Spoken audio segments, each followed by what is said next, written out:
Apple has become more than a company. It's woven into the fabric of our daily lives. From the sleek designs of iPhones and MacBooks to the innovative ecosystems of apps and services, Apple promises simplicity, connection, and modernity. But underneath the glossy finish lies a darker reality.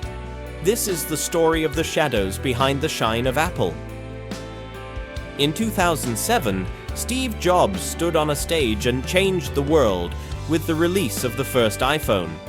It wasn't just a phone, it was a revolution. Apple promised a future where technology was at our fingertips, a seamless experience. The iPhone, iPad, MacBook, Apple Watch, each product an innovation.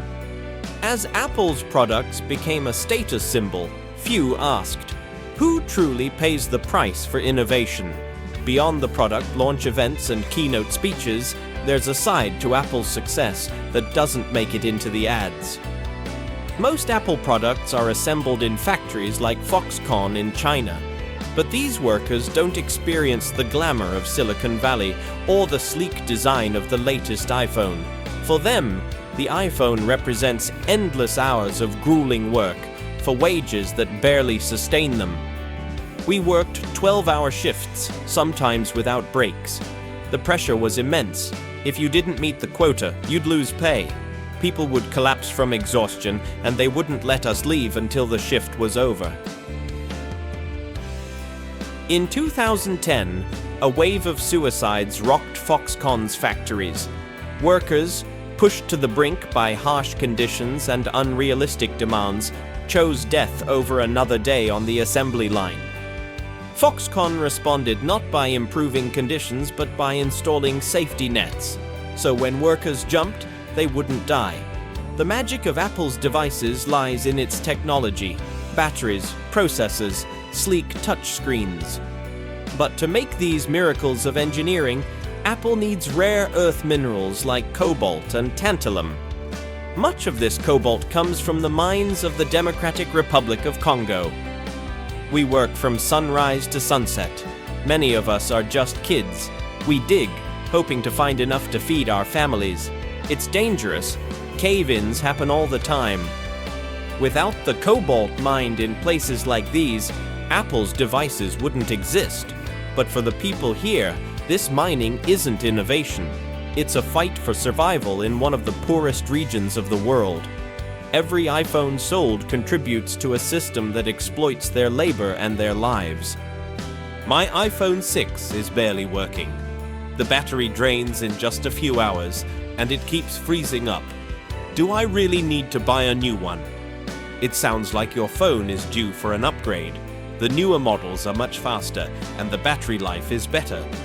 Apple's devices aren't just expensive. They're designed to have a short lifespan.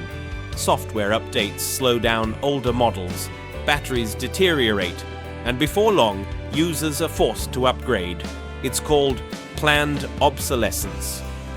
Apple's sleek designs and advanced technology come with an expiry date built in, ensuring that customers stay locked into a cycle of buying the latest device year after year. The problem is, Apple's products could last much longer, but they choose not to build them that way because it's more profitable to sell you a new one every couple of years. This practice fuels endless consumption, with the added impact of more e-waste in landfills. When we throw away our old iPhones, they don't just disappear.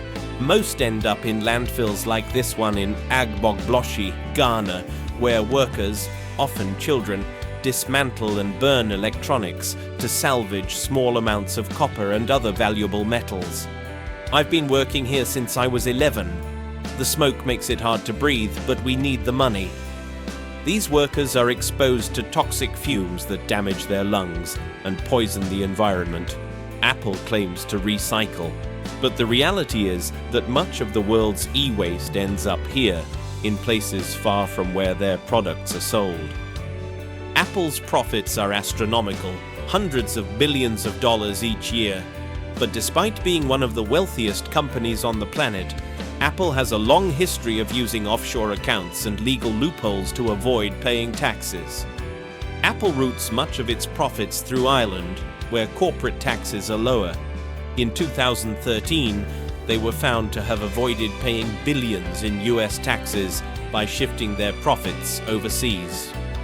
While Apple's executives enjoy the benefits of operating in countries like the US, they often pay far less than they should in taxes, leaving ordinary citizens and smaller businesses to pick up the bill.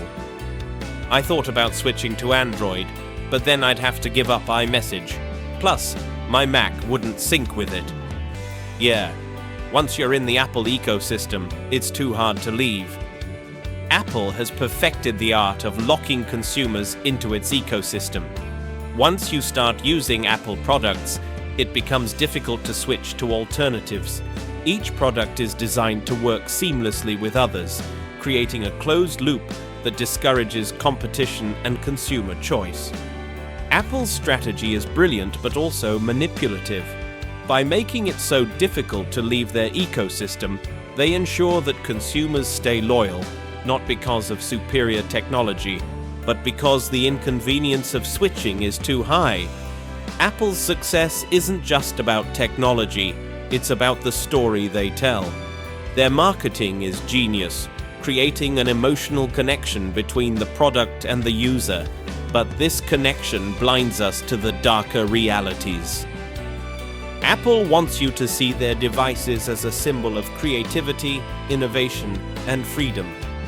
But behind the carefully polished image is a corporation driven by profit, willing to sacrifice ethics, human rights, and the environment to maintain its dominance. We've welcomed Apple into our lives, allowing it to shape the way we live, work, and communicate. But we often forget the true cost of our convenience and the human toll behind the devices we can't live without.